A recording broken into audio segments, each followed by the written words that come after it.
prends ce qui est bon dans mon message. Il ne faut pas mettre compte que quelqu'un va sortir dedans. Les gros morceaux deviennent dans les restaurants avec le bon vin. Tu bois, tu te mets à l'aise. Et puis tu vas t'attendre à d'autres résultats.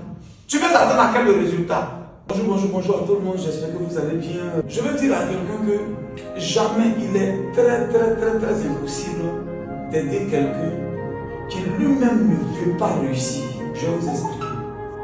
Même quand quelqu'un chez moi et que tu t'en vas l'aider, il y a un certain comportement qu'il faut adopter pour que tu puisses l'aider. Sinon, si quelqu'un entre se noyer dans une piscine, que tu t'en vas, que lui-même il te dit, il n'a pas envie d'être sauvé, tu risques de tomber dedans. Même si on t'envoie quelqu'un qui est malade, quand on t'envoie le plus grand docteur de toute la planète Terre qui vient diagnostiquer une maladie, je t'assure, il trouve la maladie, même si on dit c'est le plus grand, avec les plus grands remèdes, tu ne vas guérir qu'à une seule condition, à condition que toi-même tu acceptes de prendre les médicaments.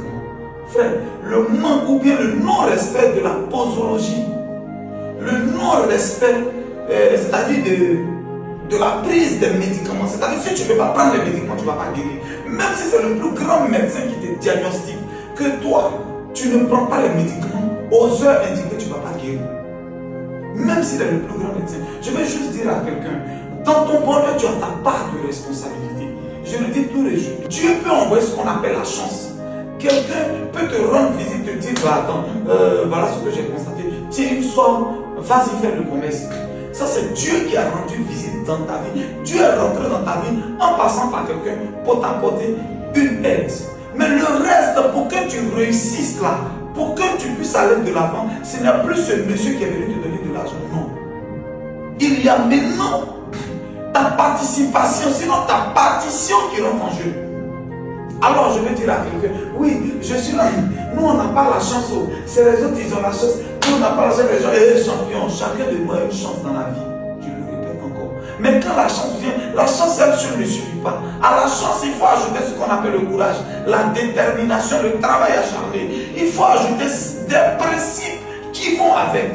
Si tu as un sac qui est percé, les arachides que tu vas ramasser, tu les mets dedans, chaque fois ils vont se retrouver à terre. Le sac ne sera jamais rempli. Alors il va falloir commencer par coudre le bas du sac qui est déchiré. Je veux dire à quelqu'un, tes défauts, tes problèmes dans ta vie, tes envies, voilà ce qui nous bloque souvent.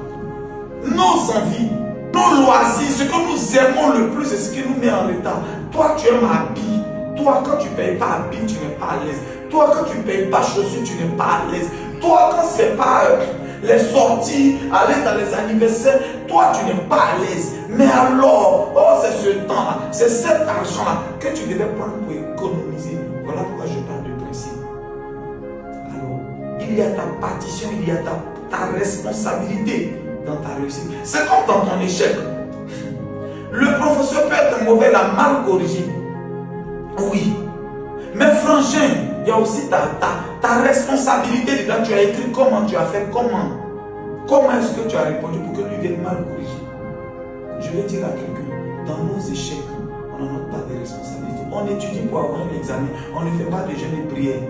On ne fait pas toutes les 5 prières par jour pour aller à la mosquée pour avoir un examen. Non. Un examen, Dieu a dit de respecter l'État. Et l'État dit on doit étudier pour avoir un examen. Tu as ta part de responsabilité dans ta réussite. Tu as marché, je t'ai donné de l'argent pour ouvrir une cave. Mais toi, maintenant, quand tu viens d'ouvrir la cave, il faut venir à l'heure. Il faut respecter tes clients, il faut parler bien aux clients. Et en même temps, il faut faire des économies. Il faut te coincer. Si tu payes 5-10 perruques par mois, tu arrêtes de payer. Si tu manges tant, tu arrêtes. Tu adoptes un autre comportement. Je dis toujours à quelqu'un, les mêmes causes créent les mêmes effets. Le comportement que tu as aujourd'hui, tu as 35 ans, tu es sur la terre et ta vie tourne en rond. Si demain, il y a un bonheur, il y a une chance qui vient dans ta vie que tu as toujours ce même comportement, sache que tu auras toujours les mêmes résultats. Il faut se coincer dans la vie. Alors, frère, quand je dis qu'il faut prendre les médicaments pour guérir, je veux dire qu'il y a... Qui a envie de prendre les médicaments? Tout le monde n'a pas envie de prendre les médicaments. Comprenez, comment même je prends, ça ne m'arrange pas. Mais on le fait pour quelque chose, c'est pour atteindre un but bien précis et un résultat concret. Voilà qu'on prend les médicaments. Sinon, qui a envie de prendre les médicaments? C'est comme on se coinçait quelque part. Alors, c'est de cette même manière, tu dois te coincer. Tu dois te coincer pour aspirer, pour avoir un bonheur, pour avoir quelque chose qu'on n'a pas dans nos vies. On doit commencer par ce qu'on n'a jamais fait. Est-ce que quelqu'un me comprend? Frère, On restera toujours à gosier, à vociférer, à dire des choses sur les gens. Oh, lui a dit, il a rendu visite. Oh, lui a dit, il a dit ça de lui. Pendant que toi-même, la même visite, tu l'as reçue. Mais tu t'es pas coincé. Mais tu n'as pas accepté ton désert. Tu n'as pas accepté de souffrir aussi. Et frère, l'or passe par le feu pour briller. Alors, quel est ton désert? Est-ce que tu acceptes de vivre? Les gros morceaux deviennent dans les restaurants avec le bon vin. Tu bois, tu te mets à l'aise. Et puis tu vas t'attendre à d'autres résultats. Tu veux t'attendre à quel résultat? Mais c'est ce que tu fais toujours, ça qui se manifeste. À un moment, il faut manger pain. Même pain dans ce que tu as mangé. Et puis les 200 francs, tu économises. C'est ce que 2 ans, 3 ans après, tu pourras faire. Tout ce que nous vivons aujourd'hui, moi je dis tous les jours, on n'a pas de responsabilité. Dieu n'est contre personne. Dieu n'est contre personne. C'est vrai que les chances ne viennent pas de la même manière. Oui. Et elles ne viennent pas dans la même quantité. Mais une chance est une chance. Aujourd'hui, moi je dis que je vais bien. Je vis à l'aise, mais je n'ai pas l'argent de Bill Gates. Je n'ai pas l'argent de Didier Drogba. Je n'ai pas l'argent d'autres personnes. Mais je dis que mon papa était un chauffeur de Caterpillar. Il était payé à 46 000 francs dans le temps. Aujourd'hui, je défile dans l'Europe, je voyage en avion partout. Frère, pour moi, c'est déjà une réussite. Par rapport à mon papa, qui était un chauffeur de Caterpillar, qui n'a même pas eu une maison brique en Dieu. Aujourd'hui, j'en ai plusieurs. Quand je vais parler, ils vont dire ici, il aime se faire voir. Mais je vais dire à quelqu'un, prends ce qui est bon dans mon message. Il ne faut pas même combattre que quelqu'un va sortir de là. Prends ce qui est bon dans mon message. Si ça t'intéresse pas, tu me bloques.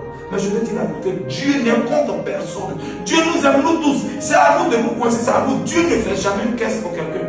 Dieu n'a jamais payé caisse pour quelqu'un. C'est toi-même qui achètes ta caisse, tu mets 2000 francs, 3000 francs, 2000 francs, 3000 francs dans ta caisse.